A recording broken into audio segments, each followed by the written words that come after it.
Well, it's feeding time at the old worm ranch. We have a lovely salad here of kitchen debris.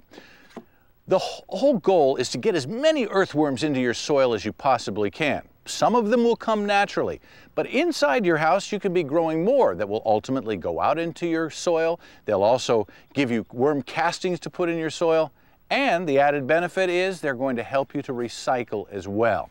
To make a worm bin, we can go as inexpensive as we possibly can. For one thing, I love going to sushi bars. And I realized that as I was leaving sushi bars, a lot of times I'd notice out back there was a trash pile. And oftentimes in that trash pile there would be these beautiful little polystyrene boxes. The fish comes in it, helps it to keep it cold. You'll also find that that's true outside veterinary clinics. Medicines come in these same kind of boxes. So ask the sushi chef very politely after paying your bill if perhaps you can have one of these, and 9 times out of 10 they're going to say, sure, why not? We were just going to throw them away anyway. This will become your worm ranch. Works perfectly, partly because it is insulating. It'll keep the temperature perfect for earthworms. You want it to be about room temperature. Next, get the Sunday paper and start stripping it. This is what we call worm bedding. Earthworms will work their way through here. They will start to rip up and reconstitute this newspaper into worm castings. Make it nice and fluffy in there. And then if you have a source for horse manure, slightly aged is perfect, fresh is not bad. There might be a slight odor if you're going to have it in your house. Some aged manure would be a little bit better. Throw that in there. Now, I live in a place that doesn't get a lot of rainfall, so the first rain of every fall is a big event. One year we hadn't had rain in a long time, and my daughter and I got excited, and we grabbed a couple of spatulas out of the kitchen and walked outside in the rain and started picking up earthworms.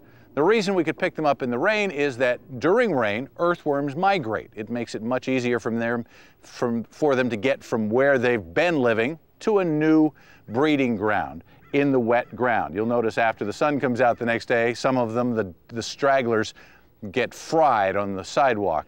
But we picked up, probably 300 earthworms on the ground, and we only picked up the red ones. They're smaller and they're dark maroon. Those are red wigglers, and those are the best decomposers. Throw those in on top of your horse manure and newspaper.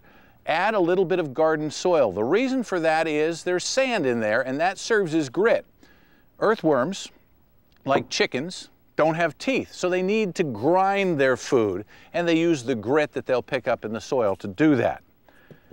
And after your earthworms have started to flourish, and you'll look in there and you'll see little tiny greenish gold BBs. Those are earthworm eggs, and from each one of those egg casings, 10 to 20 baby earthworms will emerge. They will continue to work through there. As time goes by, you can take your garden waste, big waste like this, you may want to chop it up smaller, but throw it in there and the earthworms will devour it all. This pineapple top would be perfect. Just make it into smaller chunks. They have little mouths. The ultimate goal is this right here. This is black gold. Earthworm castings. This is earthworm manure, for lack of a better term. And after a while, after the earthworms have multiplied and lived in here and depleted the food that you fed them, they will break it all down into this. Now, occasionally you'll want to open up your earthworm farm and mist it real well, because remember, earthworms live below the soil and they live in damp environments. So make sure the moisture level in your earthworm farm is about like a wrung out sponge. Now, you also probably want to keep it covered just because it's a good thing to do. It's not the prettiest thing to look at, but earthworms are creatures that need air as well, so put some good-sized holes in the top. Now, when you're ready to harvest your earthworms, either to give some to a friend or to take the castings and put them in the garden, dig a good amount of the earthworm farm out and pile it in the middle of a flat surface like this and build it into a little pyramid. The earthworms will move away from light, so they will move away from the top of that pyramid. Every so often, wait a little while, take the top, put it in the jar.